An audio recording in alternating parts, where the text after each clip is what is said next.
Magluluto tayo ngayong araw ng carbonara na sariling version natin. So ito yung mga ingredients, mga karotrip. Meron tayong mushroom. Yan, mga ham and bacon ang ihalo natin sa ating carbonara. So ito na, ready na natin yung pasta natin. Pinakuluan natin yung tubig, then ilagay yung pasta. Ganito ang paraan ko ng pagluluto. So ito, wait natin muna na kumulo.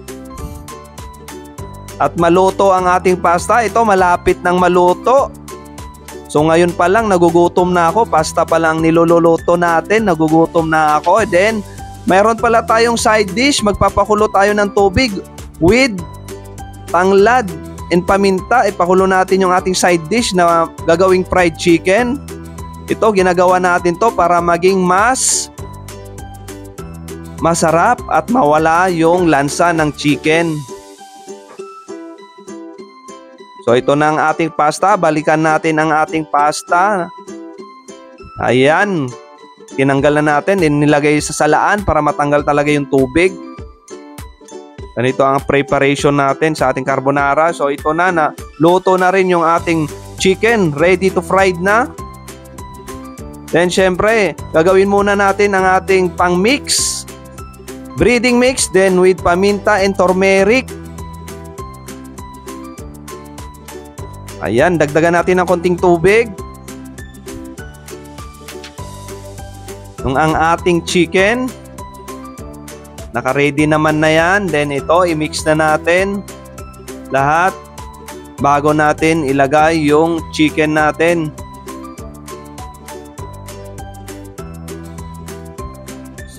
So ito, parang nagpapaligo ka lang ng chicken. So ilalagay mo lahat yan para kumapit bago natin i-fried.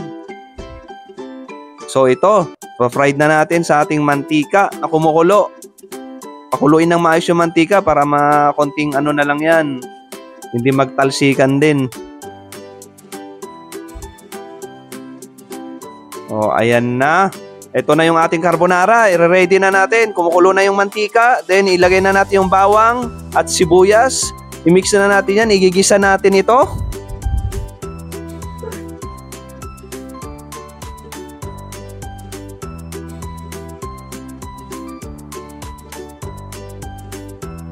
Ayan, mabango na ang ating ingredients. Amoy ko na yung bawang. Then nilagyan na natin ng mushroom. Ito na yung mushroom na isang ingredients natin sa ating carbonara. Then lagyan lang natin ng konting paminta. So tansyain lang natin yan. Baka masyado naman manghang pag may masyadong marami. So i-mix muna natin. So alalay lang yung apoy natin dito. Then ito, i-mix lang natin, bantayan natin ng maayos. Then ilagay natin tong ham. Mix natin ulit.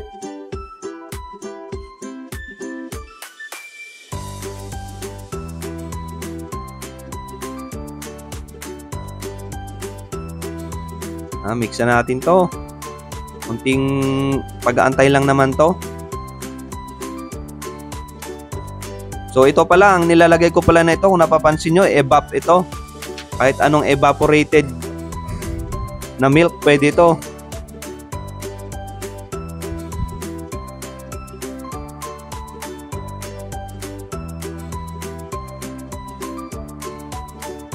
So, lagyan natin ng konting paminta ulit. Ayan, tansyain lang natin. Kasi minsan nagluto ako, nabuhos ko. Masyadong manghang. So ito, tinansya ko na, sinigurado ko na talaga. Ayan. Lagyan na ko pala ito ng 4 cubes para magkaroon ng konting lasa. Lasang pork. So ito na. Ayan na yung texture ng carbonara sauce natin. Malapit na natin itong makumpleto. Yan, alalay lang yung paghalo hanggang sa ilalim para hindi maglasang sunog. Ayan, lagyan na ulit natin ng paminta.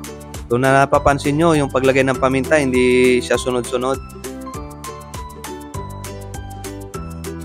Naalalayan kasi natin yan yung magiging lasa niya.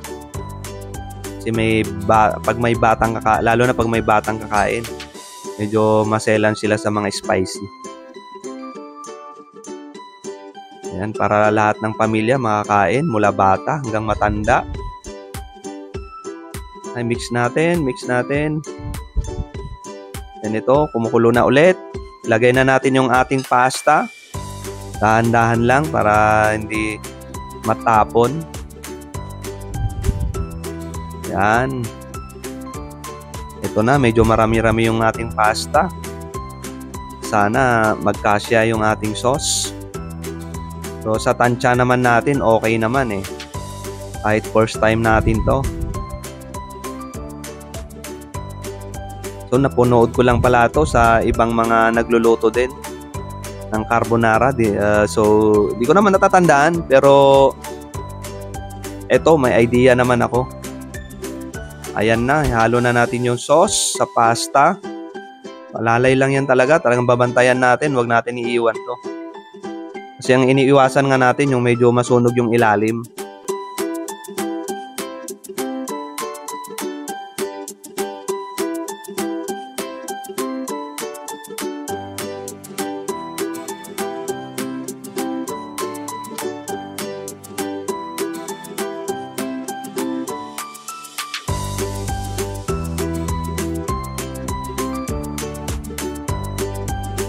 So ito lang yung inaantay ko eh. For merienda pala ito. Medyo napaaga yung lunch natin kanina, kaya ito merienda. Medyo gutom na tayo. Ito na yung ano natin. Na-prepare natin, tapos na lahat. So ready to eat na. Ito na yung fried chicken, mga juicy. Yung pagkakaluto natin dyan. Ayan. Actually, pwede ng pambenta yan eh. Ayan, masarap to. So, ito na yung texture ng ating carbonara. So, okay naman. Sa tingin ko, hindi naman bitin siya sa sauce. Tamang-tama naman yan yung pagkaluto natin. Ay, my lobo. Alipat langit. Hindi ko kita. Putok na pala. Say nga pera mo. Ang pili lobo. Pakain sana. Pakain sana. Pili na lobo. Putok-putok